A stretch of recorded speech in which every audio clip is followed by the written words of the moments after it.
Hello and welcome back to another video. In this problem, we are told the measure s in degrees of the sum of the angles in a polygon is related to the number of sides n of the polygon by the formula above for all n is greater than 2, where s is equal to 180 times n minus 2. If the sum of the angles in a polygon is greater than 2000 degrees, we are asked what is the least number of sides it can have. So, if the polygon's angles are greater than 200 degrees, the least number of sides it can have would result from it being exactly 2000 degrees. So if 2000 is equal to s, then 2000 is equal to 180 times n minus 2.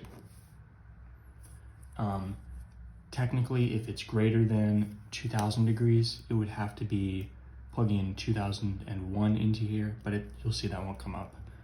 That won't cause any issues. Solving for n, we can divide both sides by 180. 2000 divided by 180 is 11.11, and this is equal to n minus 2. So adding 2 to both sides leaves us with just n is equal to 11.11 plus 2 is 13.11. So, if the sum of the angles in a polygon was exactly 2000 degrees, the side number would be 13.11.